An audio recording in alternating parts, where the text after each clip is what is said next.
خب انشاءالله درس ادامه میتیم حدیثی دهم از 40 حدیث امام النووی رحمت الله علیه. خب حدیث ادامه میتیم. عن ابی هریره رضی الله عنه عن ابي هريره رضي الله تعالى عنه قال رسول الله صلى الله عليه وسلم إن الله تعالى طيب لا يقبل إلا طيبا وإن الله أمر المؤمنين بما أمر به المرسلين فقال يا أيها الرسل كلوا من الطيبات واعملوا صالحا وقال يا أيها الذين آمنوا كلوا من طيبات ما رزقناكم ثم ذكر الرجل يطيل السفر أشعث أغبر يمد يديه إلى السماء يا ربي يا ربي ومطعمه حرام ومشربه حرام وغذي بالحرام فأنا يستجاب لذلك رواه المسلم. خب انشاءالله که انا حدیث را که روایت میکند عن ابی هریره رضی الله تعالی عنه. ما در گذشته چند بار از ابو هریره رضی الله عنه گفته بودیم. تاریخش همین خیلی مختصر گفته بودیم که نه کدام سال تولدش در کجا چه خیلی چند تا حدیث روایت کرده بود از مکثرین حدیث از هم حدیث زیاد ابو هریره رضی الله عنه روایت کرده بودن. دوباره برنمیگردیم در این تاریخش ادامه میتیم. حدیثه راست و مستقیما میریم به سوی حدیثی پیغمبر خدا صلی الله علیه و سلم. قال رسول الله صلی الله علیه و سلم، یعنی ابو هریره رضی الله عنه میفرماید که پیغمبر خدا صلی الله علیه و سلم فرمودند. یعنی حدیث ابو هریره رضی الله عنه شنیدن پیغمبر خدا صلی الله علیه و سلم روایت میکنن که پیغمبر خدا صلی الله علیه و سلم فرمودند که ان الله تعالی طیب لا يقبل الا طیبا. یعنی حقا به تحقیق و به درستی که الله سبحانه و تعالی طیب است، پاک است. طیبه که از اسماء حسنای پروردگار هستند. طیب است، خداوند پاک است. لا يقبل الا طیبا، که هیچ چیز قبول نمیکنه مگر همون چیز پاک باشد. یعنی که الله سبحانه و تعالی فقط پاکیزگی را قبول میکند. چرا؟ چون که خودش طیب است، پاک است. ان الله تعالی طیب، خداوند پاک است، منزه است از تمام نقصان، از تمام کمبودی ها. در هیچ زمان، در هیچ وقت خداوند را اون کمبودی الحاق نمیشود. خداوند کمبودی نمیکنه، کمبودی ندارد و هرگز کمبودی نمیکنه. پاک است، طیب است، منزه است از تمام کثیفی ها، پستی ها، نادرستی ها، افلاسی ها، غیجی ها، پلیدی ها. خداوند منزه، مبرع، دور است، بیزار دور است. خداوند پاک است، یگان عیب نداره. الله سبحانه و تعالی طیبتون فی ذاته، یعنی در ذاتش پاک و منزه است از تمام کمبودی ها، از تمام نطوغی ها، از تمام پستی ها، از تمام خبیثی ها.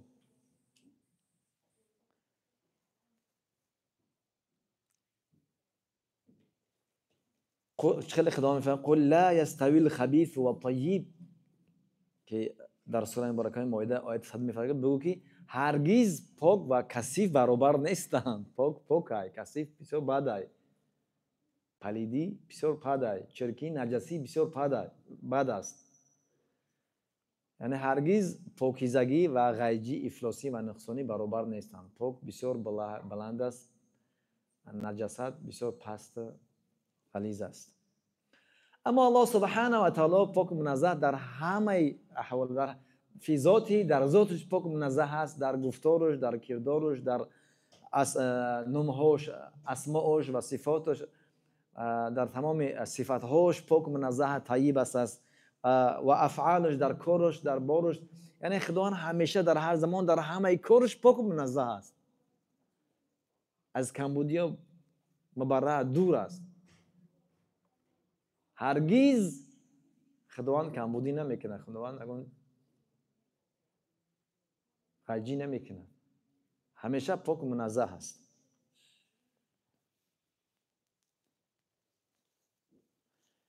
لا يقبل الا طیبا. الله سبحانه و تعالی خودش طیب است، پاک است، خوب است، منزه است، از کمبودی ها دور است، کمبودی نداره،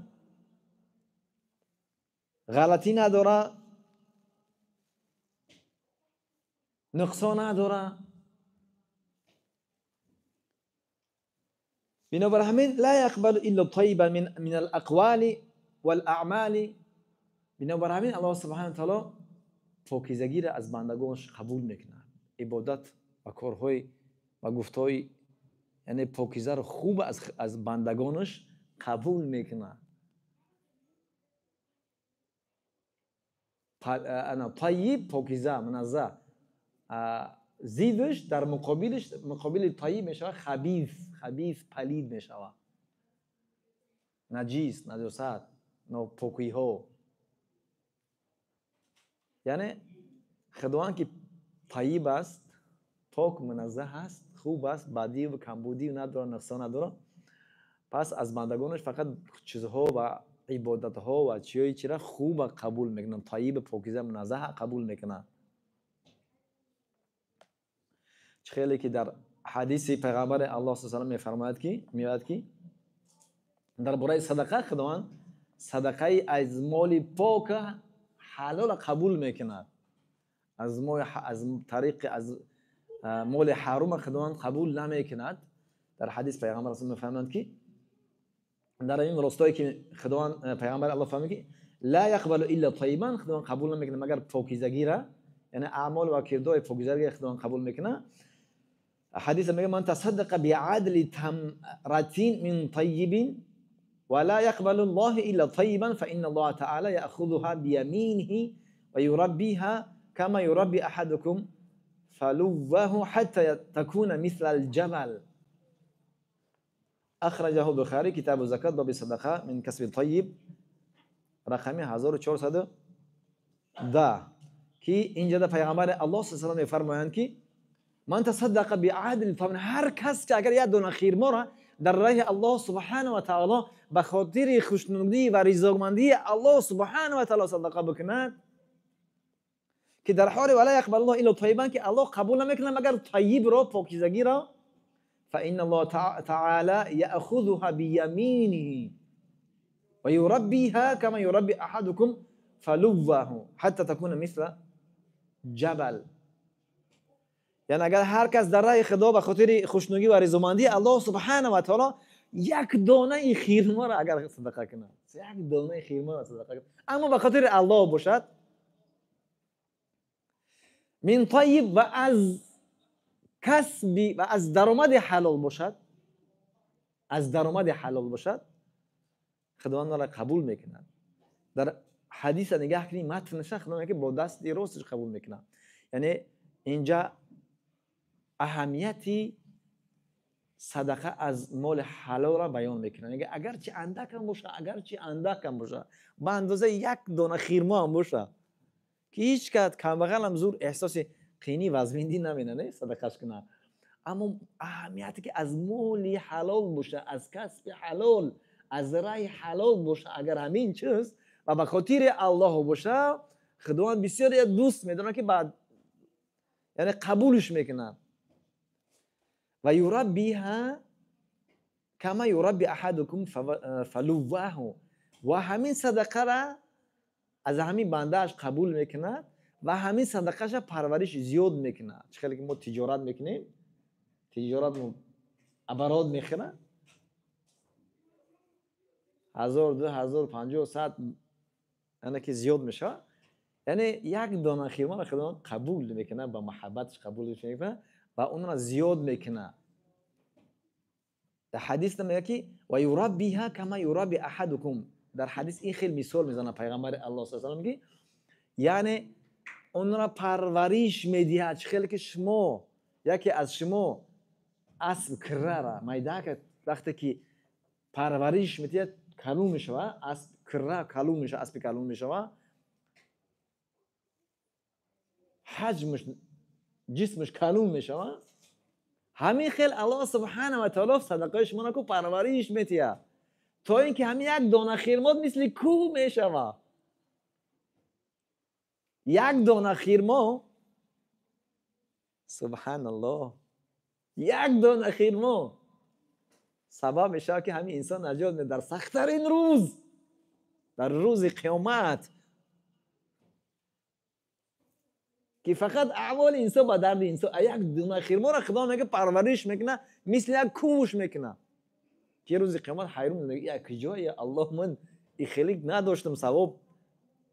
این همون یک دانه خرما که به خاطر الله که دادیش، خیلی متن حدیث میگه خدا با دست راست قبولش میکنه و پرورش میده. یعنی خدا بسیار دوست میداره قبولش میکنه، پرورش میده. سبحان در روز قیامت خیلی روزی سخته بدونید، خیلی خدا رحم کنه. این دغدغه‌ای که امروز در دنیا تمام میشه یمش حقیقت برپا میشه. اونجا دیگه بسیار مردم میگه خیلی مسکو از رو چهرهاش میغلطن، دیگه بسیار مردم میبینی که در حقیقت دیگه خیلی خدا رحم کنه. بسیار مولا رو میبینی در جمالا در اوج میبینی سبحان الله چهره حقیقی معلوم میشه. یا که انسان سخی میگن در اوج میبینی، یا که خلیگرش میگن بیرش که میبینیش که چقدر مولا هستن. خدا رحم کنه. بدون که در بهشت در روز قیامت بعضی ها یعنی که با فضل کرم الله سبحانه و تعالی به حساب حساب بهشت میروند. پیش از حساب حساب بهشت میروند. 70,000 از امت پیامبر اسلام. اگه میگم از چی نبرم، از موضوع نبرم بسیار صحبت نکنم. بعضی هاش حساب حسابشون بعد میره، بعضی هاش نمیروند جهنم. بعضی ها یک ثواب ثمره یک بار گفتن سبحان الله نمیرسه که بیش برا میمونن. یک بار سبحان الله گفتن شو، یک بار الحمدلله گفتن شو، سبحان الله میمونن دیگه نمیدونن چه کنی. یک بار یا الله، یک بار الحمدلله گفت تمام دیگه میرم. نیکی شانس نیست دیگه که خیلی تورات کنی الله الحمدلله گفت تمام شید. پیامبر الله صلی الله علیه و آله دلسوز مهربان میگن که بکنی صدقه اعمال بکنید، اعمال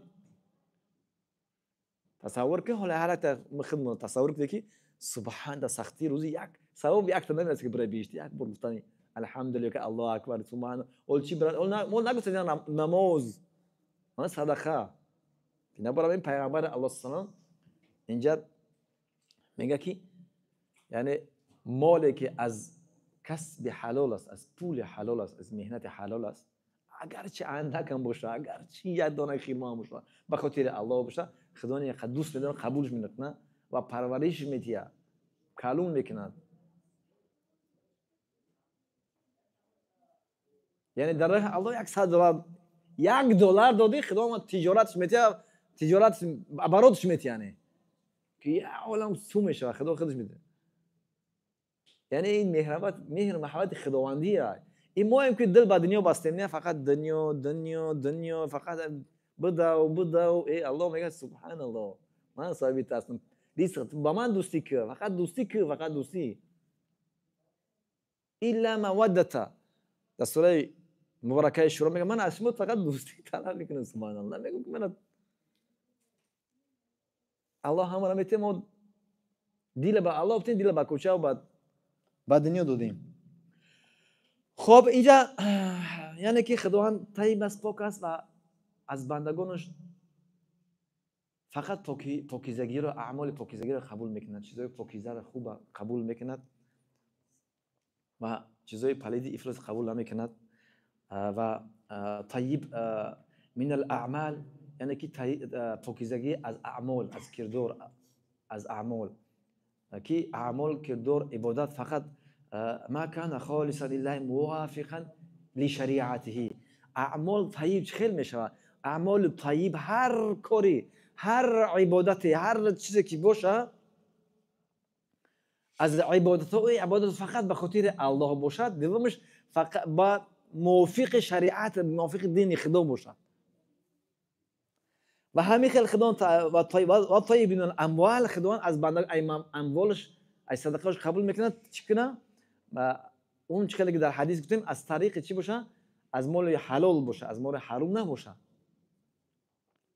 مثلا این خیلی طیب، یعنی هست چیز خودش حلال پاک است یا که از کسب پاک میاد. مثلا فرض کنیم یک گوسفند خودش حلال است، نه که اگر از درآمد حرام باشد اون از کسب حرام میشه. چه که حدیث آیت در ادامه میفرماید که انا ان الله، ادامه حدیث میفرماید که اعوذ بالله من الشیطان الرجیم یا ایها الذین آمنوا یا ایها الرسول کلوا من الطیبات واعملوا صالحا و ان الله امر المؤمنین بما امر به المرسلین. یعنی که الله سبحانه و تعالی ان الله امر المؤمنین بما امر به المرسلین، الله سبحانه و تعالی هر چی که پیغمبراش رسولش دستور داد، فرمان داد، وظیفه داد، همون وظیفه رو برای مسلمانان دادگی است. وظیفه پیغمبر و وظیفه مسلمان همه یکه، یعنی عبادت، توحید، که در حدیث در ادامهش میفهمند که یا ایها الرسول کلوا من الطیبات واعملوا صالحا. ای کسان، یا ایها الرسول، ای رسول ها، ای پیغمبر خدا، ای رسول کلوا من الطیبات واعملوا صالحا، شما از لقمه حلال بخورید. طعام تو حلال باید باشه، حرام باید شما نخورین. واعملوا صالحا، و چیکار کنید؟ یعنی که طعام حلال بخورید و اعمال صالح انجام بدید. همین رانی الله سبحانه و تعالی برای ما و شما بندگان مؤمناش فرض میگردونه، میفرماید که یا ایها الذین آمنوا کلوا من الطیبات، یا ایها الذین آمنوا کلوا من طیبات ما رزقناکم. ای مسلمانان شما از طعام، از لقمه حلال بخورین. این چی؟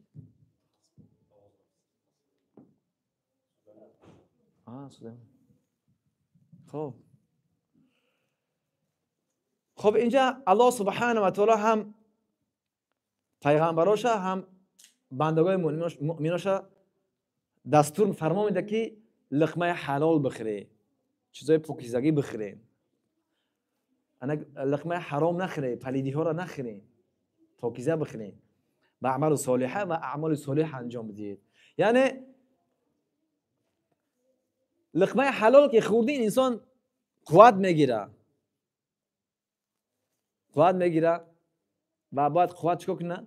باید عبادت بکنه، قوت در راه خدا باید صرف کنه و اعمال صالح انجام بده به خاطر الله سبحانه و تعالی.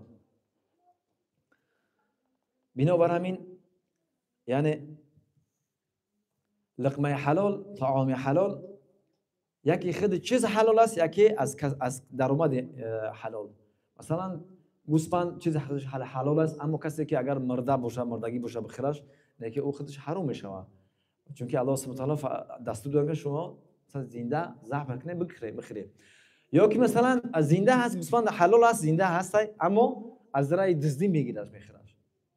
یک گوسفند مردک نعوذ بالله، یک انسان یک گوسفندای مال مردم میدزده نعوذ بالله با میخورش، مثلا ذبحش میخوره.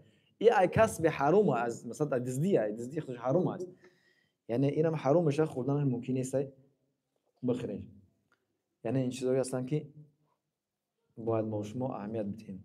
بنابر همین یعنی که الله سبحانه و تعالی اینجا هم پیغمبر و هم ما و شما را امر دستور میکنه که لقمه حلال باشه، از غیجی و پلیدی ها نخوریم و این قوت غذامو که میگیریم، ای غذا، ای طعام، باید در راه خدا صرف کنیم، الله سبحانه و تعالی عبادت بکنیم.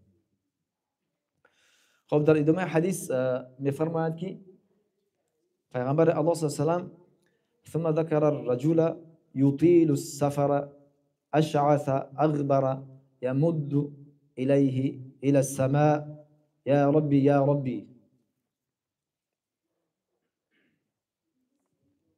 در ادامه پیغمبر الله صلی الله علیه و سلم یک مثال بیان میکند. مثال یک مردی که مسافر است.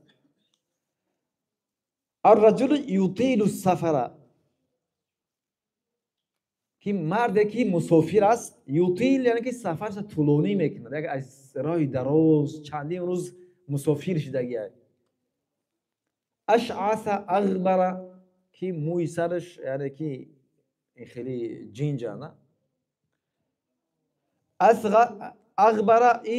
اغبر غبار آلود هستند، یعنی که وقتی که انسان مسافر خسته و کوفته میشود، اگر چرکی میشه، غبار آلود میشود.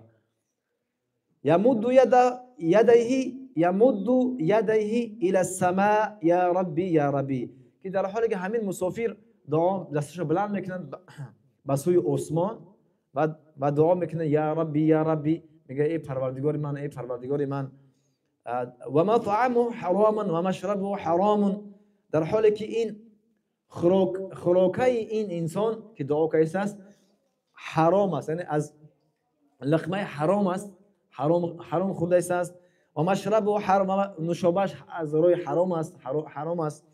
و غذی بالحرام، و تغذیه میشه که میخوره، نمو میکنه، کلو میشه از مال حرام.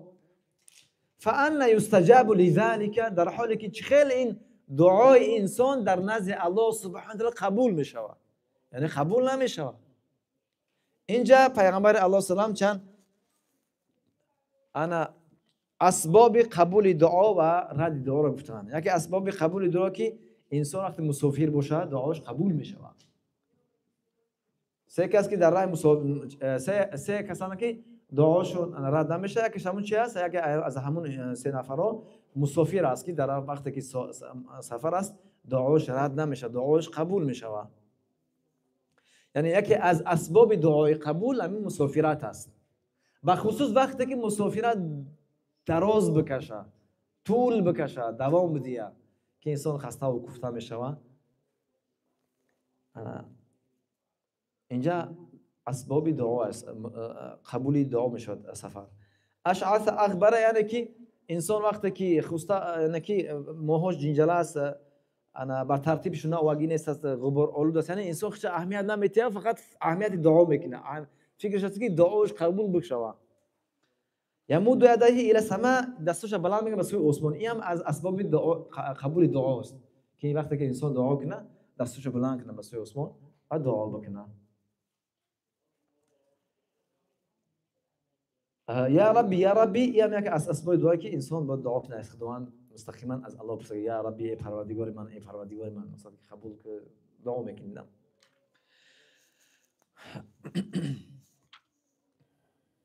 حدیث پیغمبر صلی الله علیه و در این باب میگه که ان الله حی کریم یستحی من عبده اذا رفع یدیه الیه ان یردهما صفرا. خداوند تبارک و تعالی حی است و کریم است، سخی است، و وقتی که بنده اش دستش بلند میکنه واسه پروردگار عاجزانه دعا میکنه از خداوند، الله سبحانه و تعالی میفرماید که من شرم میکنم که دستهای بنده که به سوی من دست دراز کرده، دست نیاز، صفر برگردان. سبحان الله، خداوند قوی است، صاحب تمام هستی است.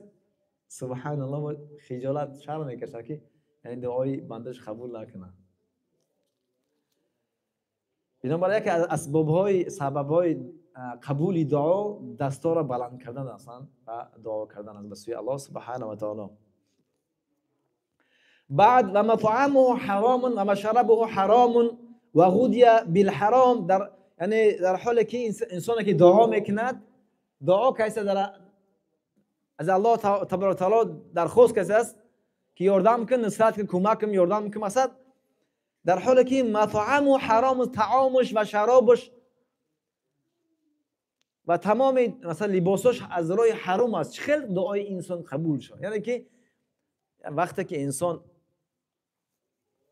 لقمهش حرام است، طعامش حرام است، لباسش از روی حرام است، یعنی تغذیه میشود، درآمدش خیلی خروج از مال حرام، از روی حرام است، دعا قبول نمیشود.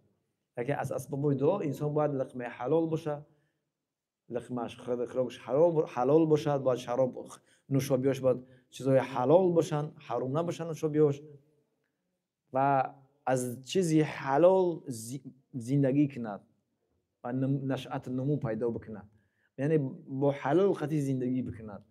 اونجا اون زمان که الله سبحانه دعاش قبول میکند. یعنی اینجا بسیار مهم است لقمه حلال و کسب حلال بسیار ضروری است. یعنی که تو الله سبحانه هم پیغمبران عمل میکنه، هم ما و شما را. یعنی مسلمان بنده الله کسی است که همش حلال هستند، زندگیش تماما حلال است. لقمهش، لباسش، شرابش، نوشابهش، سخناش، کرداراش همش پاک هستند. همش یعنی که از پلیدی نجسی دور هستند، پاک. چون که بنده الله پاکی است، پاکی را دوست می‌داره، بنده هاش هم پاکی انجام میدن، از پلیدی ها، از کثیفی ها دور هستند. در یک زمان در بابای همین کسب حلال و لقمه حلال یک داستان بسیار مهم است صحبت کنیم. مبارک رحمت الله علیه که در یک باغ کار میکرد، سال کار کردن، اما بسیار متقی و ترس بودن، لقمه حلال میخوردن. یک روز باغبان صاحب باغ اومد و از مبارک پرسید که برای من انار بسیار شیرین بیار. مبارک رحمت الله رفت آورد انار، صاحب باغ خورد که انار بسیار ترش است. سبحان الله، من گفتم انار شیرین بیار، ترش کجا آوردی؟ رفت یا سیر گشت، نگاه کرد باغ گرفت، فکر شاید همین حلال چی باشد، شیرین باشه. گرفت آورد انار پیش صاحب باغ. صاحب باغ شیرین بازم ترش شد. سبحان الله، تو چیکار میکنی؟ من تو شیرین بیار. رفت گشت با ترش. هر دفعه که می آورد پیش صاحب باغ انار میواد، انار میشکست میخورد، بسیار ترشن غضب میکرد، قهرش میواد، فعلش میواد. سبحان چیکار میکنی تو؟ بعد جنگش میکنه. سبحان الله، سال دارم یک کار میکنی، تو چی خیلی نمیدونی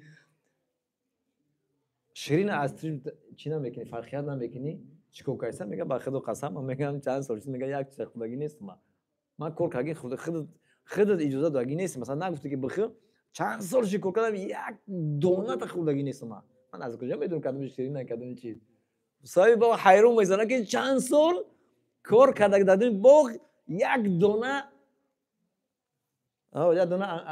انار خوردگی نیست. سبحان الله، اینقدر فکری لقمه حلال کردیه.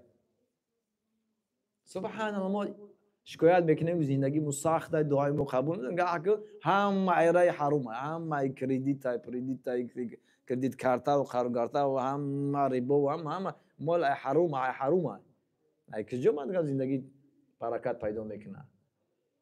مال حلال که در ما، این مال حلال بسیار، مال حرام بسیار گنده. جدا در زندگی حتما نشون میده بسیار مشکلات موشون از سبب خود عیب خود بونه. و ما اصابکم من مصیبت الا بما کسبت ایدیکم، هیچ مصیبتی نیست مگر بس خود عیب خودتونه.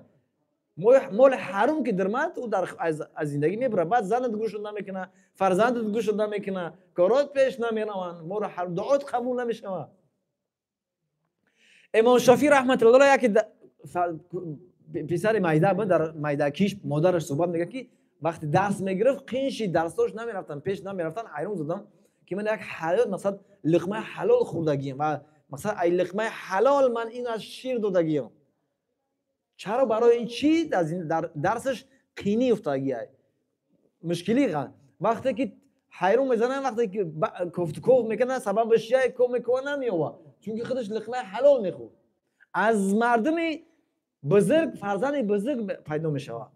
وقتی پیدا نمیکنه، بعد میگه در کودکی من همینا، انا در کودکیش طفلیش من دویا گرفتم شیرتی، پرسم اونورا چند سال بعد وقتی میپرسش میگم نه من لقمه حلال، اما یک زمان شاید همون باشه که من از مال شبهانه خوردم. مادرش میگه انموه، چون که من یگان دقیقا لقمه حرام خوردگی نیستم. بنابر همین ببین لقمه حلال فرض امام شافعی رحمه الله کرد یا کی امام ابو حنیفه رحمه الله علیه. خیلی قصه را ادامه میتیم. وقتی حیرون میزنه صاحب باغ فرزند دخترش هم باز ازدواج میدرویا با مبارک میتیاد با سبب لقمه حلالش تقواش الله سبحانه و تعالی کیا میتیاش عبدالله بن مبارک میتیاش سبحان الله. عبدالله بن مبارک که از محدثین از علمای کلام مشهور اگر حدیث میخونم بسیار در صفحات انا حدیث ها میخوندش نوش هم دیدین.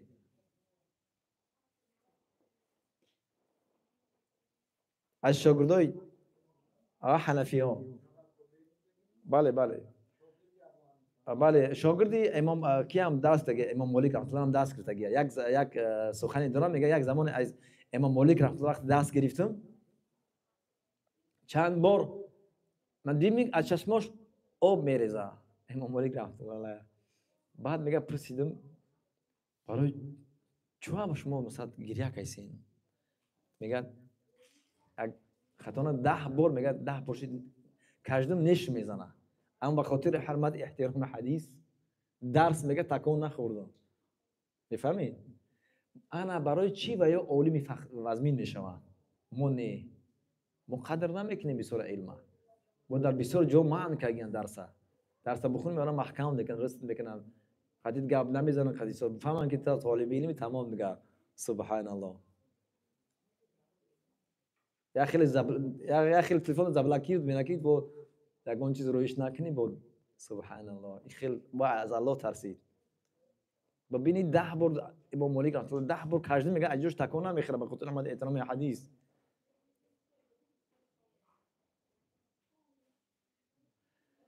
در نتیجه مال حلال کسب حلال که میخره لقمه حلال میته الله سبحانه و تعالی یک این فرزند عبدالله مبارک میتیاش.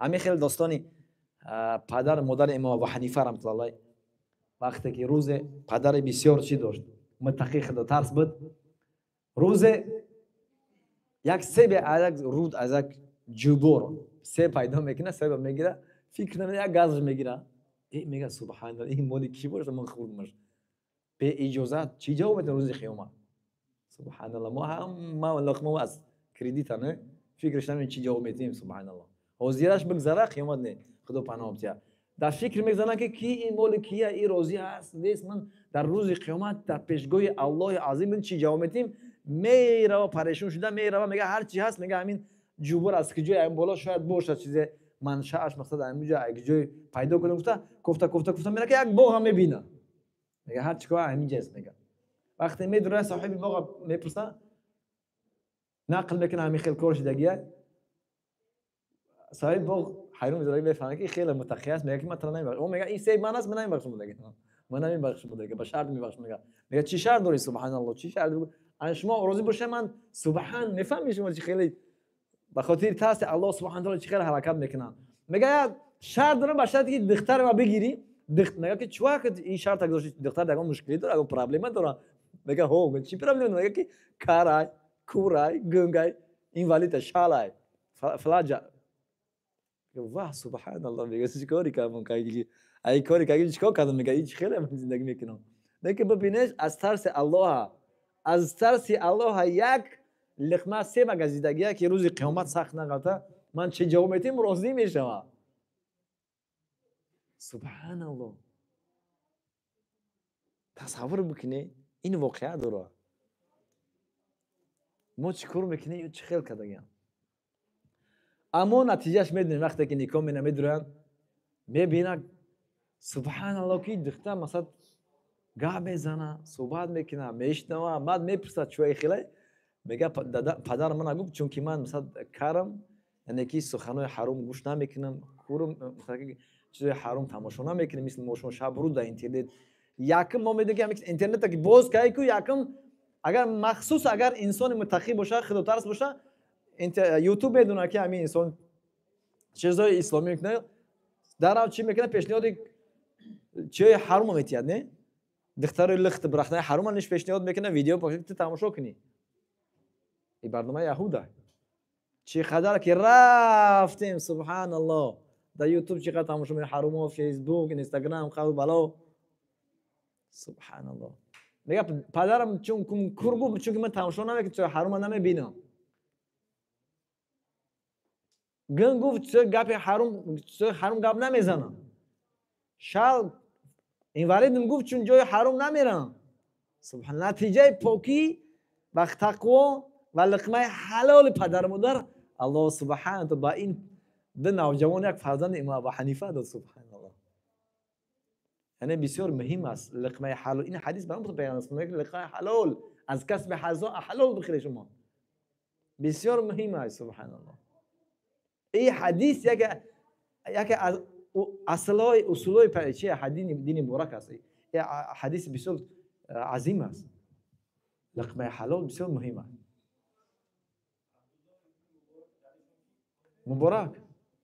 مبارک رحمت الله علیه. یا بعد مگه شاگردای کی هستن؟ حنفی مذهب هستن، اهل کوفه هستن و اهل کوفه هستن. این از ثابت پدرش ثابت میگه. ثابت بن نگو چیش گفتم سبا ثابت میخره پدر امام ابو حنیفه رحمه الله میخره. او انورا او کی بود؟ مبارک خدش بود.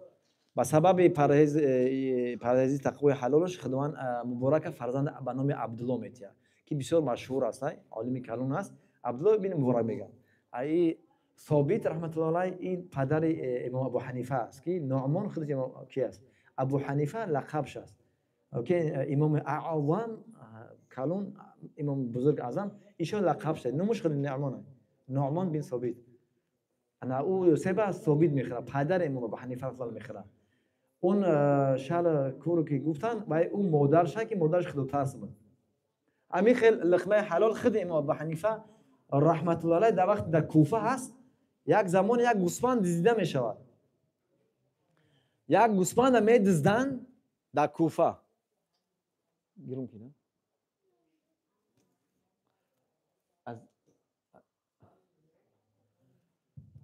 وقتی که در کوفه یک گوسفند می دزدن امام ابو حنیفه رحمت الله گفته همون نه ما بودو بخرم، گفته چیزی حرام بگذارم ما بودو گفته بخرم. وقتی میپرسه که یک گوسفند چقدر عمل میکنه میگه تقریبا کم 7 سال در کوفه گوسفند یعنی گوشت گوسفند نمیخوره. امام ابو حنیفه رحمت الله میگه ما بودو همون در من بیایم مثلا درونش کم برم مول حرام. بسیار این بسیار چی است سبب تقواش الله سبحانه و تعالی ببین چه خیر اینها رو برکت میتیه، اینا علم نافع میتیه که خداوند وعده که در قرآن در کریم که در سوره بقره که اعوذ بالله من الشیطان و اتقوا الله و یعلمکم الله. شما خدا ترسی کنید، خدا ایمان بترسه یعنی که متقی شین و یعلمکم الله شما را علم میتیه. تقوا بسیار مهمه. به خاطر کسب علم یا ذهن تشدیدن تقوا بسیار مهم است. اینو مثلا چیا بسیار هستن ان شاء الله انا ختمش میکنم اینجا ان شاء الله. اگر سوال باشه اگر سوال داشته باشم